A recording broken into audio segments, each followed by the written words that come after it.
No episódio anterior, eu revisei página por página do processo movido por Justin Baldoni contra o New York Times por causa das alegações de Blake Lively, expostas no artigo suspeito de 4.000 palavras propagado pelo jornal. Os advogados do Justin evidenciaram a dependência em mensagens selecionadas e alteradas, além de prints, escolhidos a dedo e editados, desprovidos de contexto, para sustentar as afirmações. Também ficou claro que o New York Times ignorou uma quantidade significativa de evidências que desmentiam as acusações da Blake e expunham seus verdadeiros motivos. E mais, várias das alegações da Blake são derrubadas por mensagens de texto que agora comprometem a atriz. Ela disse que ele entrou no trailer dela quando ela estava amamentando, quando na verdade foi ela quem o chamou. Além de tumultuar o set, estourar o orçamento, Justin e sua família foram trancados no porão em sua própria estreia, amando dela.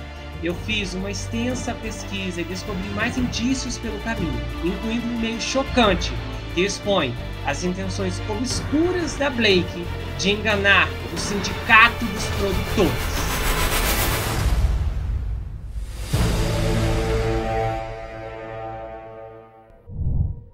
Então nós já estamos olhando para uma história que está no meio de comunicações em um estado crônico de corrupção. E espaçadamente você consegue encontrar alguns insiders confiáveis. E esse insider, o Jordan, revelou no mesmo dia que o processo da Blake veio à tona que ela já queria os direitos da sequência há muito mais de um ano. E não para por aí, tem mais evidências. E essa evidência corrobora especificamente o que o Justin falou sobre a disputa pelo controle criativo do filme. Em agosto, um outro site independente, que inclusive já desbravou muitas corrupções envolvendo o Globo de Ouro, relatou que havia fortes concorrentes com É Assim Que Acaba, e que aparentemente, na época, em agosto, a Blake assumiu a edição do Justin, apesar do porte dele ter obtido uma pontuação maior com o público. Um outro site, que na época repercutiu essa notícia, que não foi muito divulgada, até comentou o seguinte: como a Blake conseguiu escapar disso? Aí o escritor afirmou: bem, para começar, ela tem um marido poderoso, Reynolds, que também é bem conhecido pelas suas ações em Ideia de Paul. Já vamos chegar lá. E que basicamente a Blake se juntou à autora Colleen Hoover para garantir que seu corte vencesse. Então, devido às evidências apresentadas no processo do Justin, o relatório original, esse que eu acabei de mostrar para vocês, se revela vários meses depois como especificamente sendo preciso. O que estamos dizendo aqui é que uma informação corrobora a outra, por estarem separadas em linhas do tempo especificamente distantes entre si e vinculadas por fontes distintas. Então, especificamente, essa publicação afirmou que o Justin não teve permissão para ver o corte final da Blake do seu próprio filme e que a Blake persuadiu a Sony a excluí-lo completamente. Até a publicação falou assim: imagine ser excluído do seu próprio projeto. Aí tem um texto, uma mensagem de texto bem interessante, em que a equipe do Justin estava dizendo assim: vamos pegar o caminho mais alto, enquanto estavam proibidos de ver a edição alternativa do seu próprio filme.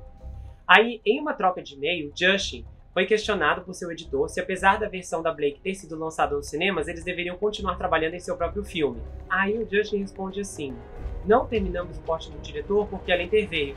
Então, idealmente, em algum momento, podemos tirar uma semana e fazer isso juntos por nós mesmos. Tá, tem uma outra evidência que eu quero que vocês vejam. E aí, agora eu quero fazer uma análise com vocês. As acusações da Blake, especificamente, são sérias porque ela se descreve como uma vítima de assédio, de perturbação, de tudo quanto é comportamento desprovido de um homem decente. Ela disse claramente que ele intimidava, o que você pressupõe que deixaria resistências específicas nela como uma vítima, uma reação natural, até mesmo de trauma, se você é exposto a um evento tão estressante. Porém, nós temos um clipe que mostra a Blake colocando um braço em volta da cintura do Justin e o puxando para perto, enquanto a atriz aparentemente tenta guiar o ator e diretor sobre a cena ser filmada. Ele é visto parado com os braços ao lado do corpo e mantendo contato visual com ela. E agora eu quero te fazer uma pergunta: é assim que vítimas aterrorizadas se parecem? Outro ponto, o processo dela pinta um quadro claro de uma atmosfera controladora onde o bem-estar dela foi consistentemente desconsiderado em favor da manutenção de uma narrativa específica. Eu quero reiterar um trecho do processo dela, em que ela disse o seguinte: ele ativamente rejeitou minhas contribuições criativas, criando um ambiente hostil onde me senti sem voz. Essa parte, por exemplo, é uma das pedras de sal que atrapalham as acusações dela. Ela deixa escapar que ela sentiu que as suas contribuições criativas foram rejeitadas. Consequentemente, um ambiente hostil foi criado porque ela se sentiu sem voz. Aí a pergunta básica, que primordial, é a seguinte: que voz criativa uma atriz que é contratada para interpretar e seguir as falas e cenas de um roteiro cuidadosamente elaborado possui? Nenhuma. Isso não é nenhum demérito. Dentro de uma produção, cada indivíduo ocupa o seu papel. E aqui nós encontramos outra assimetria nas alegações dela. Ela diz que se sentiu sem voz, mas pelas costas de todo mundo, ela e o marido alteraram o roteiro. E quem lhe concedeu o direito para fazer isso? Outro ponto é que eu consegui confirmar de forma independente, através de publicações independentes, não ligadas à grande mídia, é que observadores anteriores, que já tinham tido acesso a algumas das mensagens da equipe do Justin, perceberam que essas mensagens pareciam não apenas apoiar sua versão da história, e no mínimo complicar a narrativa da Blake.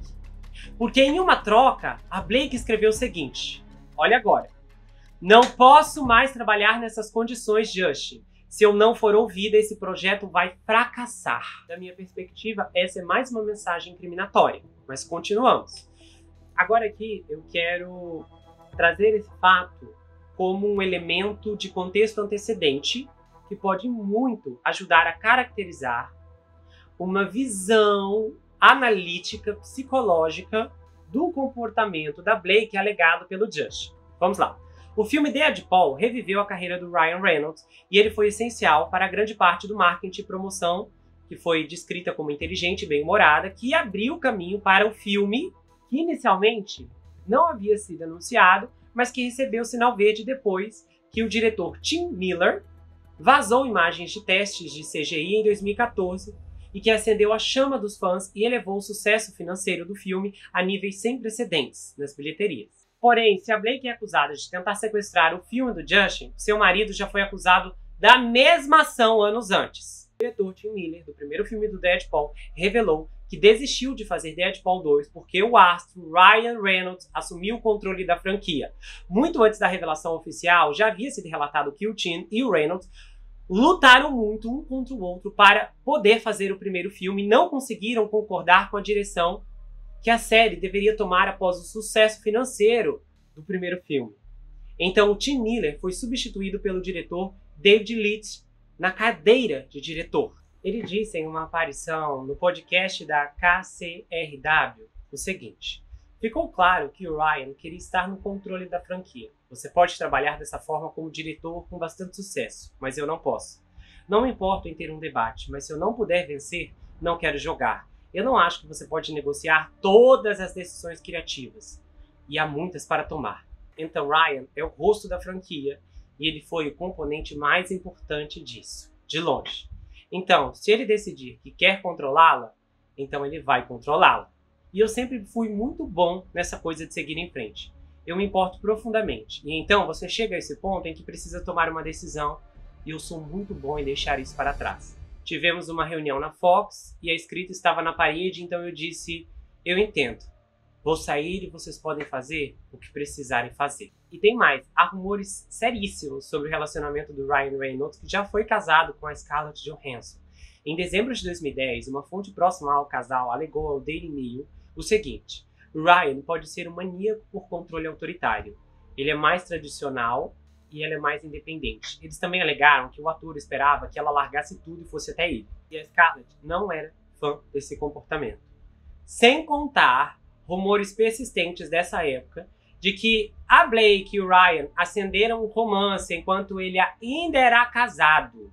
Então, sumarizando as principais acusações que ele lança sobre ela, é o fato de que ela reescreveu cenas com Ryan, que ela executou seu próprio cronograma de produção, provocou mudanças diariamente, exacerbou o caos no set, cenas foram atrasadas e, consequentemente, o orçamento foi inchado. E aí nós temos um elemento muito interessante, porque há a cópia de um e-mail, vocês vão ver agora, uma carta enviada de forma privada e confidencial para o Sindicato dos Produtores, elaborada pelo Jamie Head.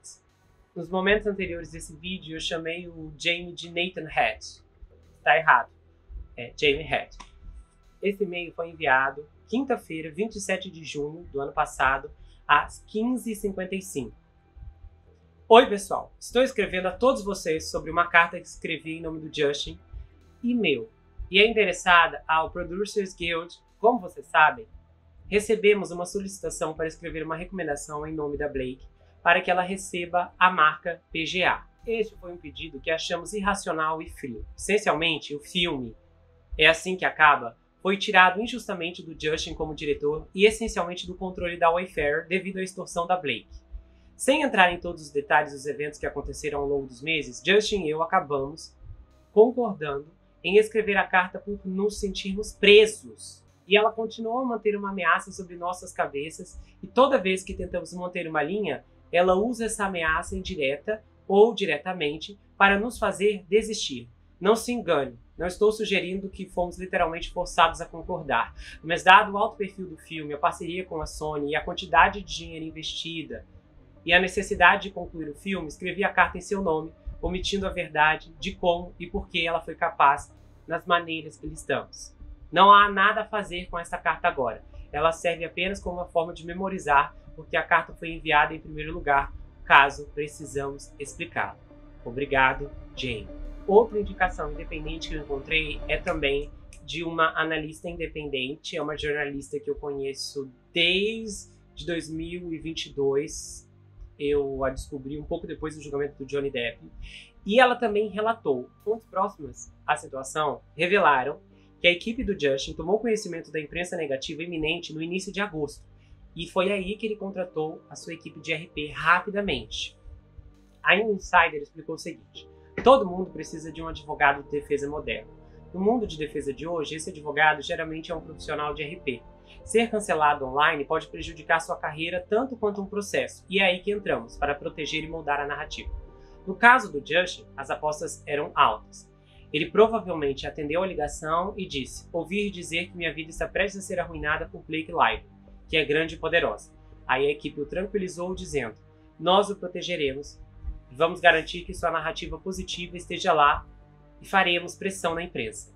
É isso que os publicitários fazem, a fonte explicou, contrariando narrativas e lutando por seus clientes. Só que depois de rever a estratégia, o Justin pode não ter sentido a mesma energia ou proteção que lhe foi prometida, e seu publicitário de longa data interveio.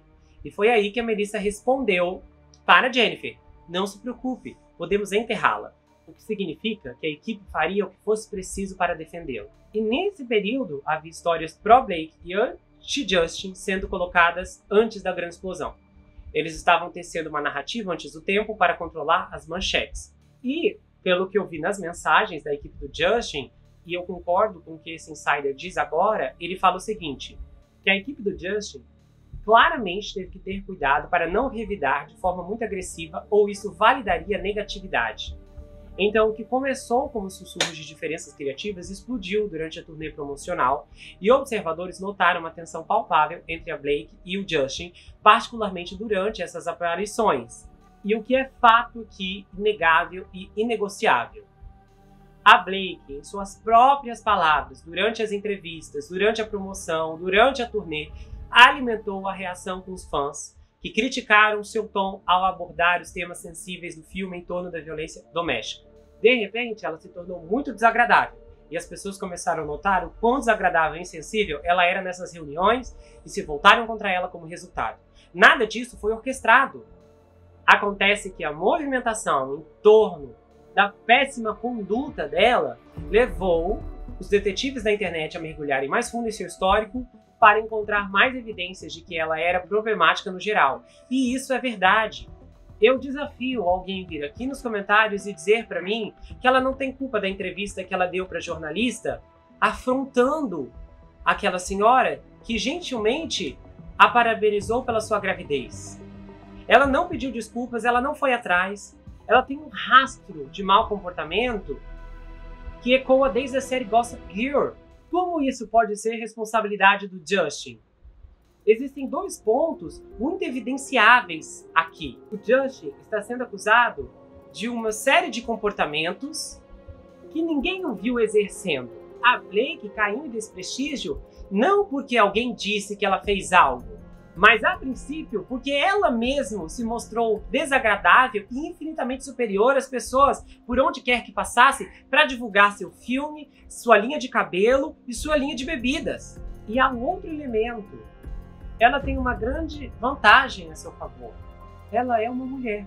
E nós sabemos que na memória recente, o raciocínio generalizado implantado pela imprensa é: acredite nas mulheres, não importa o que elas digam. E essa é uma linha tênue muito complicada de se avaliar, porque as pessoas muitas vezes não querem desmentir uma aparente vítima, ao mesmo tempo em que não sabemos se o suposto culpado é realmente um perpetrador. E eu encontrei uma confissão extremamente relevante para essa história e eu quero trazer agora, porque eu acho que isso corrobora muito a perspectiva mais ampla que eu vou compartilhar daqui a pouco.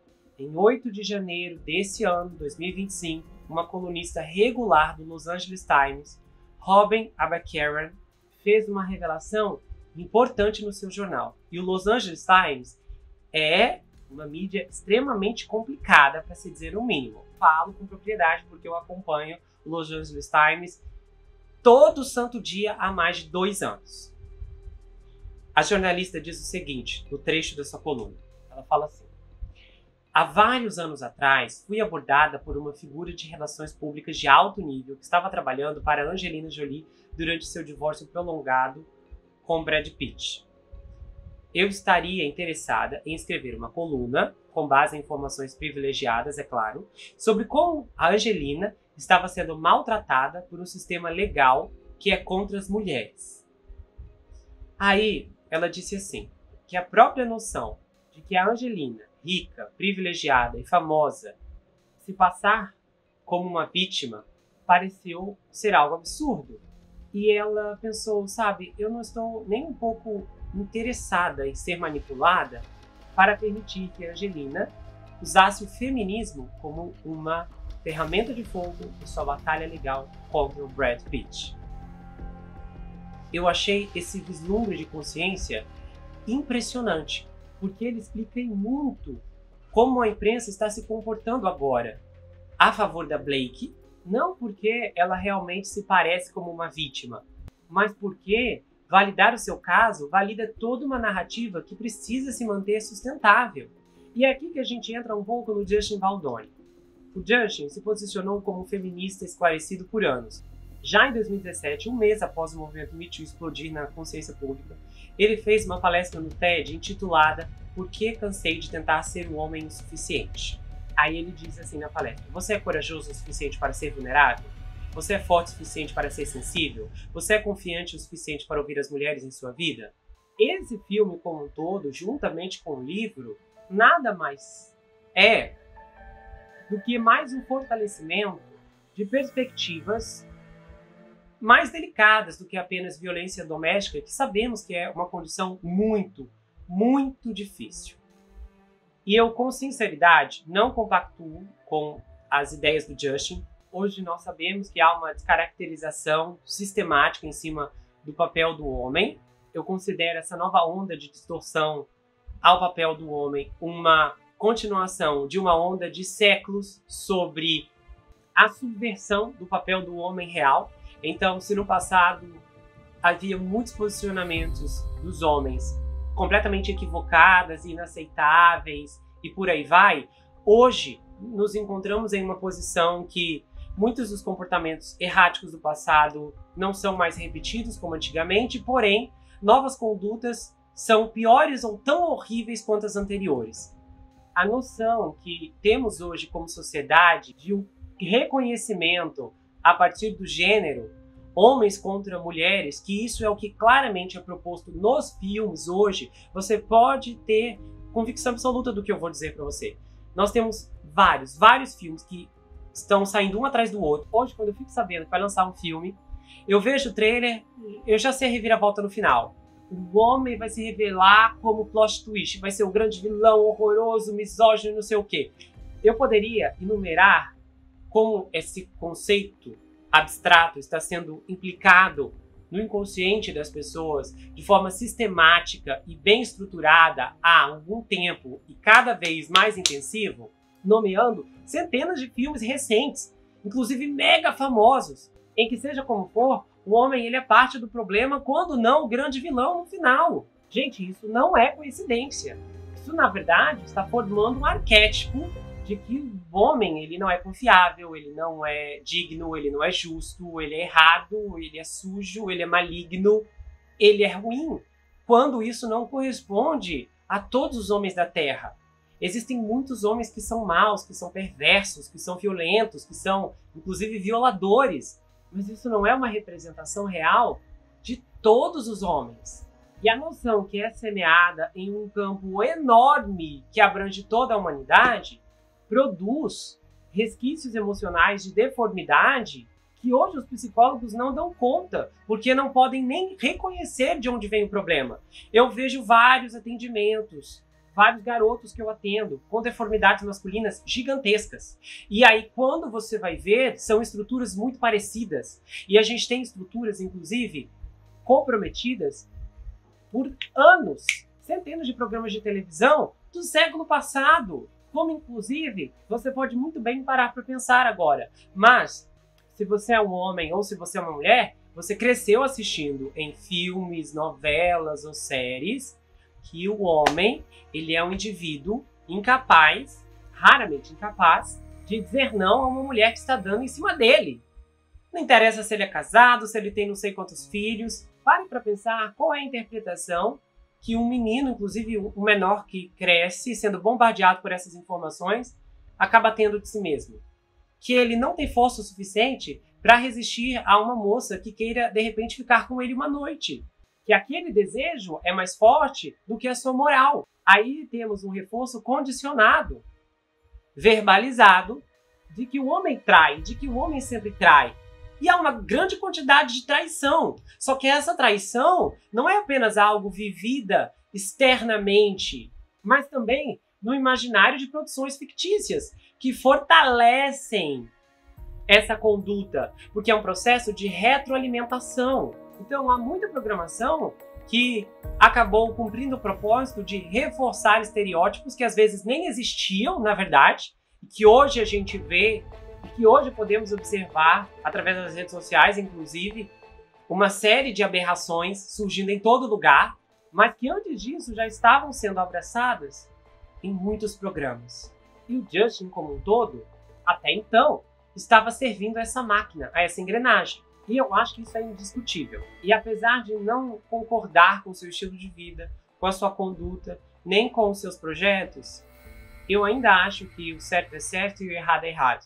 E uma coisa não anula a outra. E se ele tiver que pagar por alguma coisa, que seja por algo que ele realmente fez.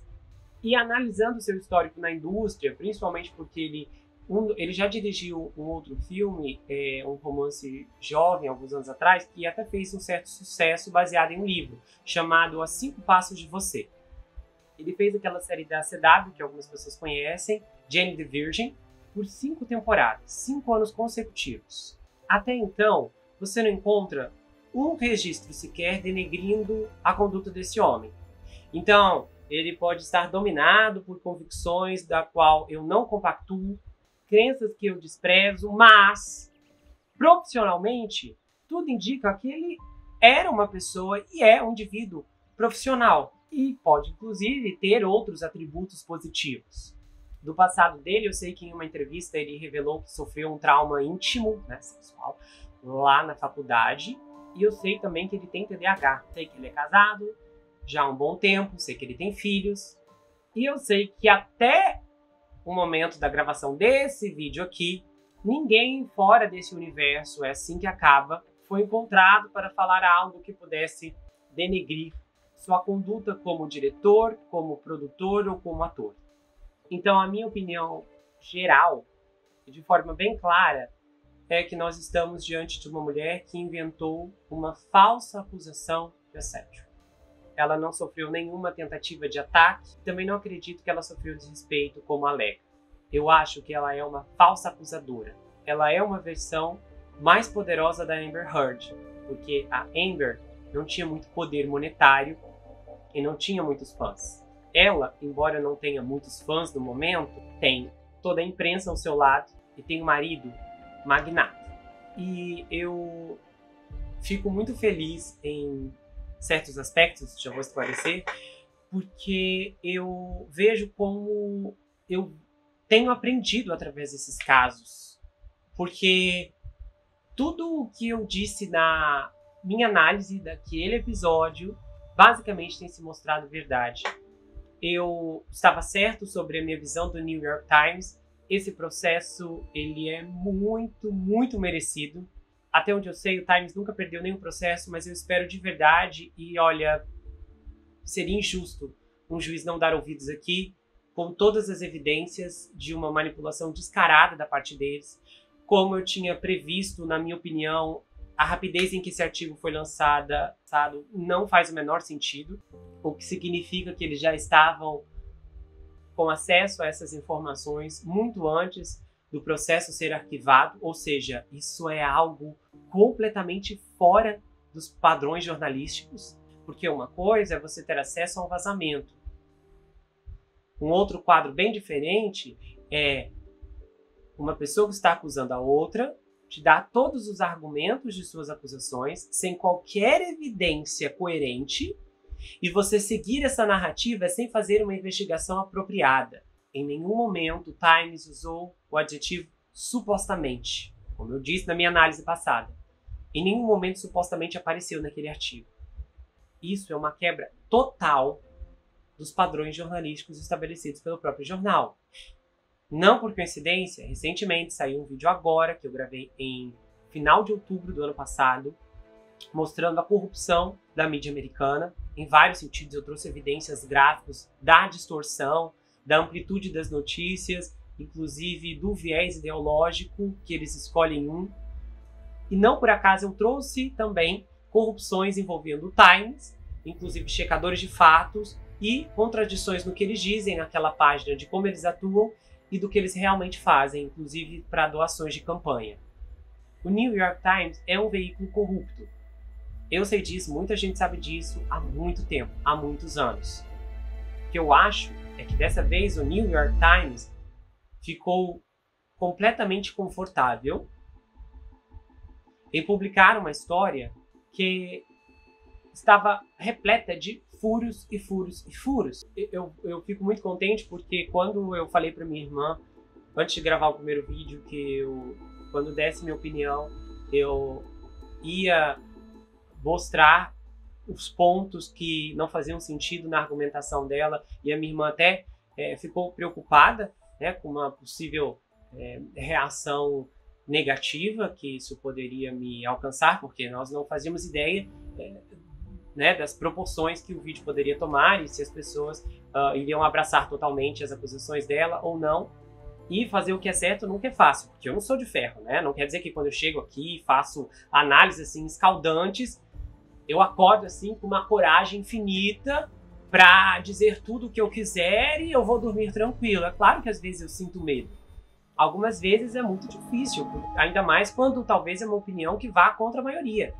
Mas eu me alegro porque o que saiu de lá para cá confirma o que eu vi, o que eu senti aquele dia. E a parte da minha alegria é como trabalhar com todos esses casos criminais tem me dado habilidades e recursos e ampliado a minha capacidade de analisar para identificar os critérios de uma história. Eu não vejo tudo, claro, nunca vou ver, mas de conseguir, pelo menos até o momento, ver o que é suficiente para colocar todos esses elementos numa balança e fazer essa análise de contingência e compreender como eu compreendi que aquele artigo e as alegações dela não se sustentavam integralmente. O artigo e o processo dela era repleto de buracos iluminados por contradições de comportamento e de declaração emitidos por ela própria. E não apenas da linha do tempo, compreendendo a campanha do filme, como do seu comportamento anterior, inclusive o que ela fez com aquela jornalista.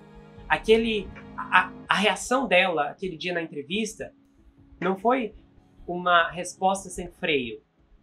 É um mecanismo de comportamento padronizado, ampliado e esquematizado. O esquema da Blake foi ativado naquele momento e ela reagiu como eu imagino que ela deve reagir com as pessoas quando alguém faz o que ela não quer. Ela isolou a jornalista no próprio estúdio dela. A jornalista ficou sozinha enquanto a Blake conversava com a colega de elenco. Quando eu olhei o que aconteceu na campanha do filme, envolvendo Justin, completamente isolado e afastado de todo mundo, eu consegui ver que pelo menos havia um indício, um indiciador psicológico de que a Blake poderia ter realizado aquilo porque ela já fez antes. Ela não apenas isolou a entrevistadora sozinha, ela conseguiu trazer a sua colega de elenco para a mesma ação. Há sempre um indivíduo mais forte que atrairá outros para seguir seu curso. E psicologicamente, quando você olha para várias estruturas mentais e até mesmo os estilos de atribuição, nós sabemos e inclusive reconhecemos em suas aparições anteriores, servem como preditores que justificam uma conduta distorcida como essa, através de uma análise longitudinal, de uma formulação longitudinal que eu consigo elaborar mentalmente para fazer uma avaliação adequada e coerente dessa história. E para ser sincero com vocês, eu gostaria de comentar uma condição que pode inclusive estar influenciando muitas pessoas que assistem esse vídeo agora, ou muitas pessoas que estão acompanhando essa história e podem estar do lado oposto ao meu. Vagando pelo YouTube, eu li um comentário que me relembrou muitos outros que eu já ouvi, memórias remanescentes. Uma mulher disse o seguinte, que ela já havia sofrido e que por isso ela sempre acredita nas mulheres, ela sempre acredita nas vítimas e ela acredita na Amber Heard, principalmente porque ela foi criada para acreditar nas vítimas. E eu entendo um pouco dessa condição de funcionamento psicológico. E eu sei como pode ser difícil se separar do evento para analisar outro evento que nada tem a ver com você, mas que de alguma forma lembra a sua história. E eu acho que há uma habilidade muito interessante que eu desenvolvi. Às vezes eu fico parando para pensar nos meus efeitos, e acredite, eu tenho centenas. Mas uma qualidade muito significativa que eu acredito ser um importante aporte profissional é a capacidade de procurar uma perspectiva imparcial para analisar todo e qualquer evento que a mim é apresentado. O que significa que eu não fico preso às mesmas correntes ou cadências que em algum momento transitaram na minha própria história. Um exemplo significativo, e de forma bem resumida, porque eu não vou contar toda a história, porque ela é enorme e eu acho que não tem nada a ver com esse caso, mas eu passei por um bullying no mínimo terrível. Minha família, uma vez ou outra, quando conversamos sobre, se lembra como foi um período extremamente terrível, porque não foi de uma, duas, três, quatro pessoas, foi de uma grande maioria, e eu era um ano mais novo do que toda a minha turma. Eu vivi momentos de terror, de violência física, de violência emocional, de violência psicológica, e dos eventos desastrosos que cercaram aquele ano, e tudo que aconteceu ali, do sadismo, do horror, da grande inconstância que eu fui submetido, a participação da escola foi de extrema negligência. A participação da escola foi de extrema negligência. Eu lembro que vários professores presenciaram em sala de aula em que eu passava e ninguém nunca fez nada para me ajudar. Exceto uma vez, não por acaso a professora que eu mais detestava, para se dizer, a professora que eu mais detestava, para ser gentil, foi a única que uma vez rebateu algo que um colega meu me xingou e disse que eu não era aquilo. Foi surpreendente para mim, porque eu nunca esperava aquilo, ainda mais vindo dela. Não que ela me maltratasse, mas Ela era uma professora difícil e eu não gostava dela, minha turma também. Mas foi surpreendente. Do contrário, eu lembro até mesmo de uma das circunstâncias mais constrangedoras, não houve violência física, mas foi extremamente constrangedor. Eu lembro da minha professora rindo. E quando eu estava chorando, ela perguntou para mim o porquê que eu estava chorando. E ela rindo da situação. A escola foi negligente, os professores foram negligentes, a orientação foi negligente, muito negligente. E hoje, quando eu ouço sobre pessoas que passam bullying, e muitas vezes, às vezes eu me deparo com histórias que inclusive terminam em tragédia, como erupção dessa violência, eu vejo muitos discursos carregados em relação ao papel da escola. E eu nunca, nem por um momento, imediatamente, em cada história individual que me foi apresentado, eu abracei a conduta de a escola é totalmente o problema aqui. Eu sempre fui aberto para entender qual era o papel da escola, porque em muitas situações e condições a escola tenta intervir e a escola tem um limite para alcance e intervenção, que muitas vezes não vai ser suficiente para parar uma violência. Então, há tentativas em alguns momentos e em outras situações a negligência. E eu sempre, todas as vezes, todas as histórias e vários outros relatos que eu ouvi, eu lembro que inclusive um deles até disse, mas os professores não tinham como deter isso. Não era algo que a escola realmente podia fazer. Eu lembro que eu sempre fui compassivo com as escolas no sentido avaliativo, de ver realmente se havia culpa, e às vezes há, e de olhar e enxergar que, em algumas ocasiões, não havia muito o que ser feito, e o que era realizado era o que as autoridades escolares realmente detinham de poder.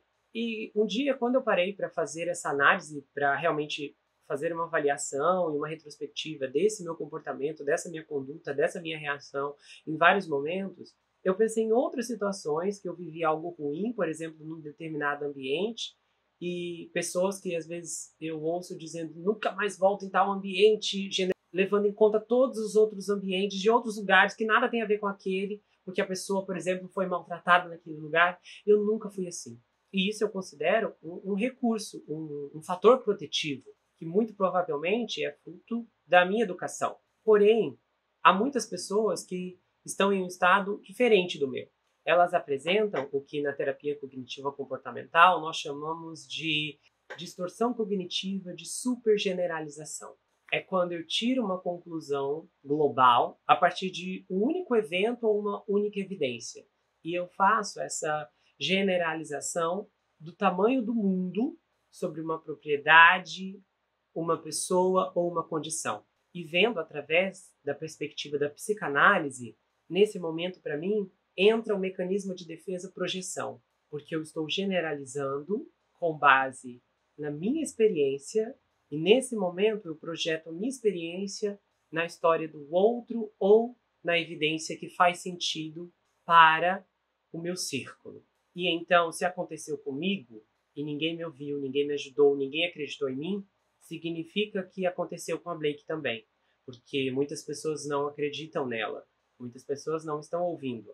E as acusações dela, de certa forma, são próximas da minha. Então, o que ela está contando faz sentido, porque a minha história é composta pela mesma semântica da dela. E muitas vezes, reconhecer que talvez ela não esteja falando a verdade faria com que eu me sentisse como se estivesse à beira de um precipício, porque daí a minha história talvez seria vista como enganosa. Quando, na verdade, não devemos olhar assim. Se aconteceu com você, sua história é real e você merece ser justificado e defendido. E por mais que os teus elementos, assim como os elementos da minha própria história, muitas vezes podem soar de forma semelhante na narrativa de um outro indivíduo, isso não é suficiente para validar o que ele está declarando como incorruptível. O ano passado aconteceu alguma coisa, eu realmente não posso dar em detalhes, mas foi um homem que, eu não sei se violou ou tentou violar uma mulher. Eu sei que foi um caso que chamou muita atenção no ano passado. Chamou muita atenção mesmo. Foi notícia nacional em tudo quanto é lugar. E aí um psicólogo muito famoso, que eu acompanhava com frequência, fez um story repostando essa história, lamentando, e aí ele fez um comentário que eu falei, não é isso. Ele fez assim, Eu sinto vergonha de ser homem por causa disso. Eu achei tão limitante o que ele disse, porque talvez outros homens até eu entenderia pela falta de conhecimento, mas ele, com tanto conhecimento psicológico, eu achei denunciador, porque quando eu vi aquilo eu pensei, não, eu não sinto vergonha de ser homem, porque o tipo de homem que esse homem não é o tipo de homem que eu sou. E eu não preciso ficar me justificando para as pessoas, porque homens violentos atacam pessoas e eu não sou assim. Minha conduta já deixa claro que eu não sou assim. E eu não preciso me sentir menos porque outras pessoas estão fazendo elementos errados o tempo inteiro. É como se agora todo psicólogo que se envolver em um escândalo, prisão, cadeia, suborno, assalto, até mesmo violação, são coisas que acontecem raramente. Eu só encontrei um caso nos Estados Unidos de uma psicóloga que teve um longo caso íntimo com seu paciente e quando a esposa dele descobriu, ela chamou a polícia, essa psicóloga perdeu a licença, foi presa e condenada a 6 meses de prisão. Toda e qualquer tipo de semelhança representativa que de alguma forma tem ligação comigo por profissão, por gênero ou por qualquer outra coisa, de alguma forma me abalar ao ponto de me fazer ter vergonha de quem eu sou, então isso vai me comprometer a longo prazo, porque no final, independente se você é homem, se você é uma mulher, todos nós somos seres humanos. E embora haja diferenças muito significativas, tanto fisicamente, intelectualmente, quimicamente e muito mais, em outras características, combinamos implacavelmente, como, por exemplo, o mesmo tempo que é dado para mim é dado para você, independente de condição financeira e de saúde. Temos 24 horas por dia, 7 dias por semana. As demais diferenças, que deveriam ser facilitadoras, onde um falta, o outro pode preencher, hoje são usadas como evidências que supostamente denigrem as pessoas, denigrem o indivíduo.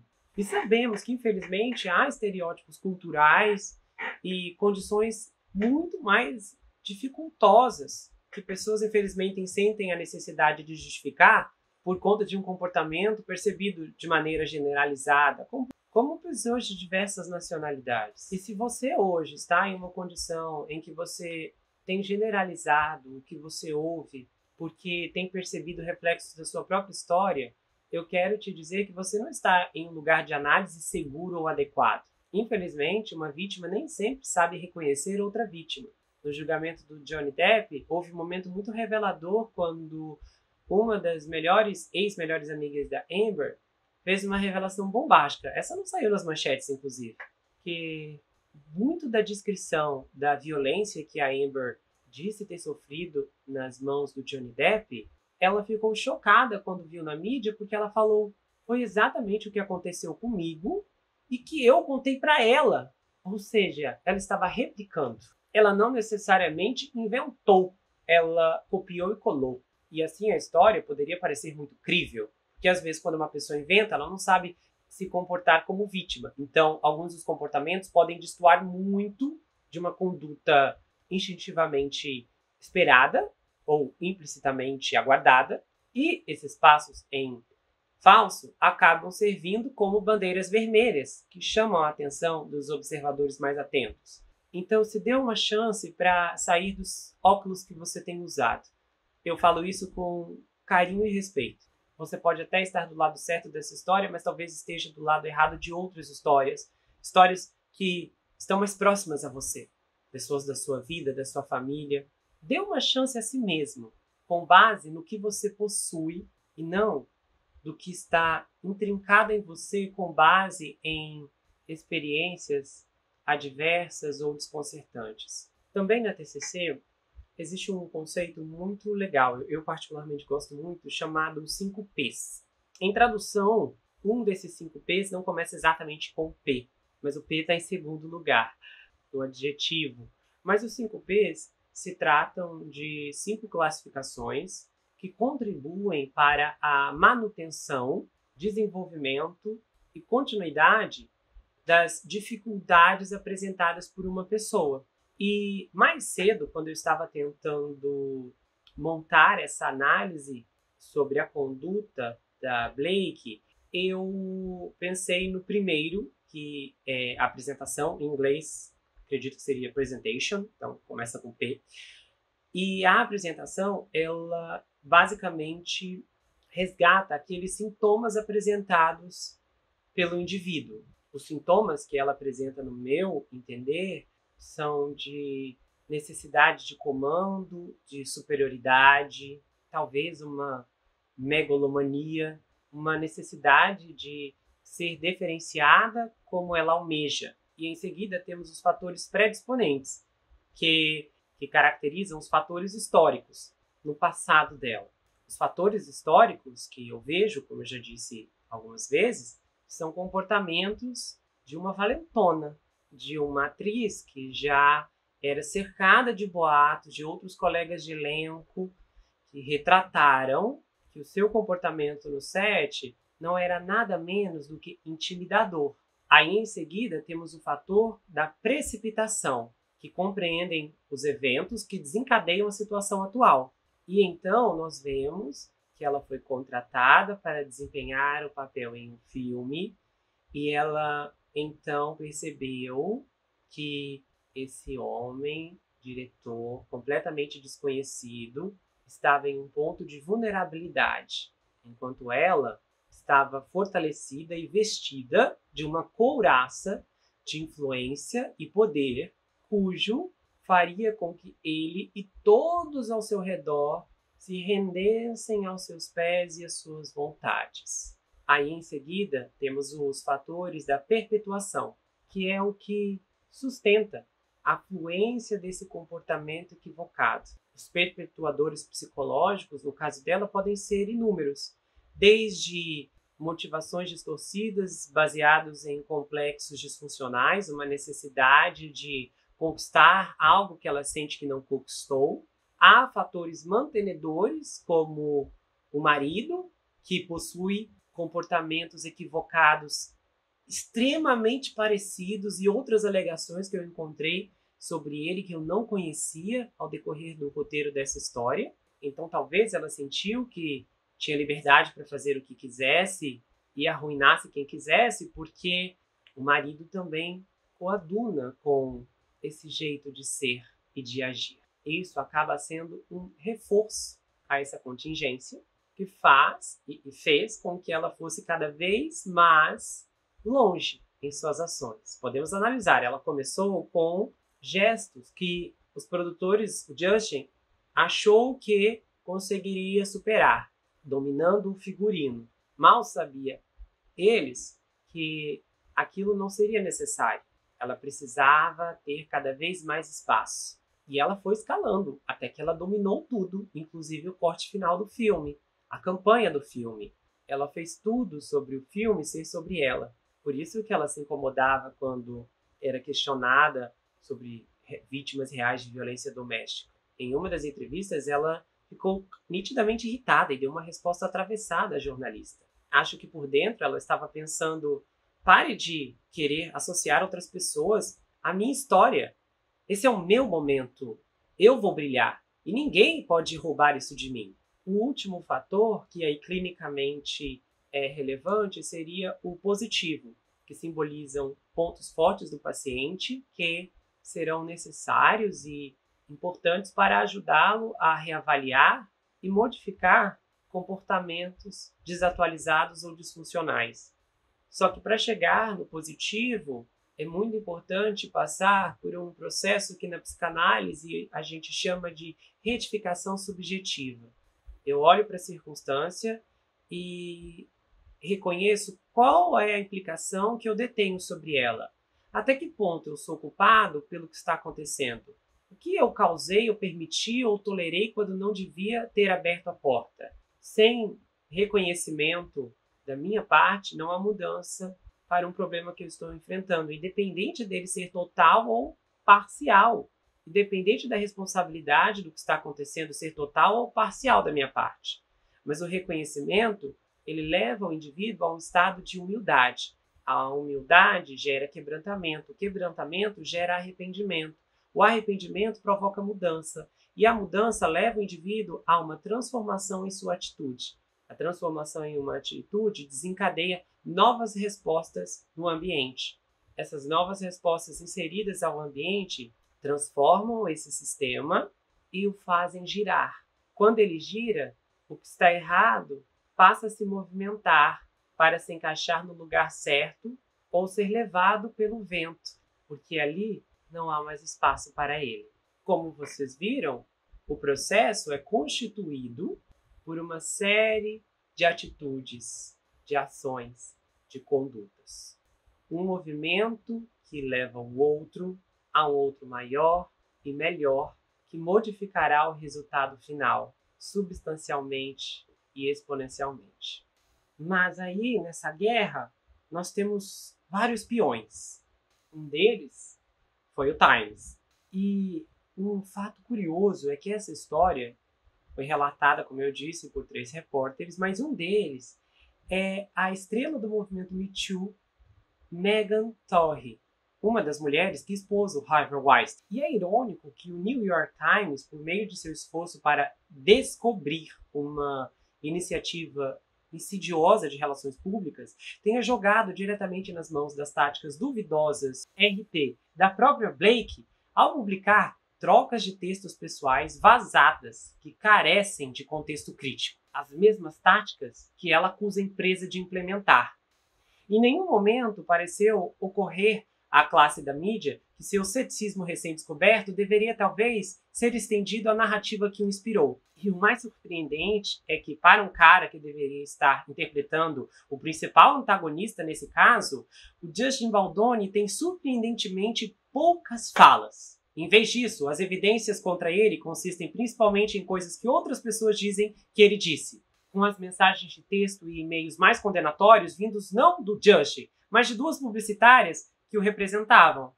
Foi a publicitária Jennifer Abel que enviou o texto inflamatório sobre enterrar Blake, que fez a história se tornar viral.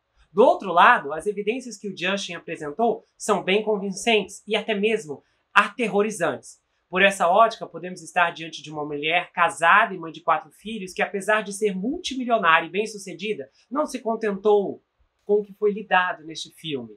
Ela não apenas roubou o longa, como agora está por trás de acusações sérias, possivelmente falsas, desmerecendo vítimas reais que foram atacadas ou violadas, tudo porque ela quer um pouco mais. E é satisfatório destruir outra pessoa no caminho e uma família inteira apenas porque você pode executar tal consequência. Não seria a primeira vez que uma mulher faz isso e nem será a última. Mas o que diz respeito a ela é nojento e vulgar. Em meio a uma confusão de processos, também é difícil saber o que é verdade.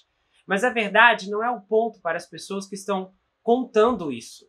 O ponto é quem tem a história mais crível. A versão da Blake não parece crível nem verdadeira. Pelo contrário, parece um ataque venenoso de uma mulher que não aceitou ser rejeitada, encarnando a famosa síndrome da mulher de Potifar. Quando jornalistas professam vergonha pelo papel que desempenharam em criticar o comportamento narcisista da Blake na campanha, é menos porque agora eles acham que acreditaram em uma mentira do que porque acreditaram na mentira supostamente errada. E ao fazer isso, escolheram o lado errado. Eles também têm certeza agora de que estão do lado certo. Embora essa nova narrativa, a que pinta a Blake como uma vítima das manipulações malignas do Justin Baldoni, seja um meio cuidadosamente construído de gerenciamento de reputação tanto quanto aquele que a Blake diz que a afundou no verão. O pior de tudo para Blake é que a minha opinião contra ela nem é totalmente baseado nas contra-evidências dele, mas também no que eu encontrei fora e no que ela deixou escapar no ano passado. Inclusive foi mais fácil de capinar esse terreno porque quando a bomba explodiu, você não tinha apenas os destroços do que ela detonou para olhar, mas poderia encontrar todo um contexto de uma vida pública distante da vítima que ela diz ser. Eu reafirmo o que penso e o que sinto sobre ela. Eu acho que ela é uma falsa acusadora. Eu acho que ela e o marido dela são 2 indivíduos gananciosos, ambiciosos e, metaforicamente falando, monstruosos. Eles não pensam em ninguém além deles mesmos. E se um dia se divorciarem, vai ser um dragão lutando contra outro dragão. É muito provável que os 2 transformem seu império em cinzas. Porque, pelo que vimos aqui, Os dois têm históricos de implementar as mesmas táticas. Em vários momentos, o Ryan se mostrou não apenas aliado, mas tentou intimidar, ameaçar e contribuir para a conduta desenfreada dessa mulher. Na minha visão, eles intimidaram o elenco, ou manipularam, ou até mesmo os dois. A autora, Colleen Hoover, pelo que eu andei dando uma pesquisada, é um indivíduo que eu não sei dizer se talvez ela foi intimidada. O que pode ter acontecido do lado dela é que ela escolheu estar do lado mais forte, porque é ambiciosa e quer continuar vendo seus livros virarem filmes famosos. E você não faz isso quando uma mulher está acusando um homem de violência. Você não fica do lado dele, mesmo que ele é inocente. Você fica do lado da narrativa que mais te convém. Você fica do lado da narrativa que fará com que seus negócios prosperem. Se para isso você vai ter que derrubar o homem que deu uma chance para o seu livro, o homem que construiu uma amizade com você por mais de 5 anos, então isso é só um efeito colateral na escada do sucesso. Que para continuar subindo você precisa pisar nos seus amigos e aliados. Porque de uma coisa é certa, não tem espaço para todo mundo no topo. Quanto mais se sobe, menor é o espaço na pirâmide. E para aqueles que resolvem subir, correm o risco de serem derrubados antes de provocar um deslizamento no outro. Isso aqui é uma disputa de poder. É a exemplificação do que é uma atuação. Ela interpreta uma personagem que é vítima. Ela está dando continuidade a essa personagem, mesmo não sendo uma vítima. Porque vítimas reais até são confusas, às vezes difíceis de entender, erram, possuem falhas, e às vezes se veem em circunstâncias difíceis de explicar ou de conectar todas as ideias. Mas o que uma vítima legítima possui, que a Blake não possui, é a traumaticidade apropriada dos eventos de sua história. Quando isso não acontece, a falsa vítima enganadora, impostora, precisa desempenhar um papel que ela não sabe muito bem como interpretar. Então ela especula, ela inventa e ela manipula. E ela reproduz o que muitos especialistas em mentira conhecem como contradição performativa ou autocontradição performática. Há uma inconsistência flagrante entre palavras e ações. A contradição do que eu conto é denunciada pela minha conduta, que não se encaixa na história que eu estou tentando contar e que, na verdade, acabam parecendo pequenos pontinhos vermelhos que, quando encaixados lado a lado, apresentam uma história muito diferente do que eu estou tentando fazer parecer.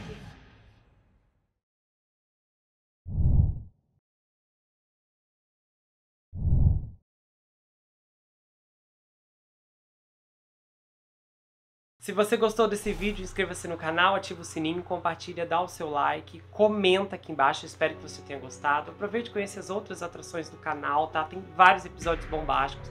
Então, dá uma força, eu espero que você possa maratonar o conteúdo e comentar, tá bom? E se você quiser saber mais sobre mim, adquira meu livro. Esse é um suspense chamado Perfeito Estranho. Ele conta a história de um rapaz chamado Jack Wilbur, que se vê preso em uma terrível maldição hereditária enquanto um serial killer está escondido em sua própria casa e possivelmente tentando tirar sua vida. Esse livro é escrito em formato roteiro, então é uma inovação. Se você não gosta de leitura, não se preocupe. Esse livro é justamente para você, porque a forma como ele é escrito é diferente de tudo o que você já viu. E o livro vai autografado se você quiser. A gente faz envios para qualquer lugar do Brasil, quase qualquer lugar do mundo também. Tem marcadores, um pôster exclusivo. Você pode entrar em contato pelo Instagram, pelo Telegram, comentar aqui. É muito fácil de falar diretamente ou então entrar lá pelo site. A gente se vê no próximo caso e não se esqueça que aqui você sempre vai ter um amigo. Até mais, pessoal!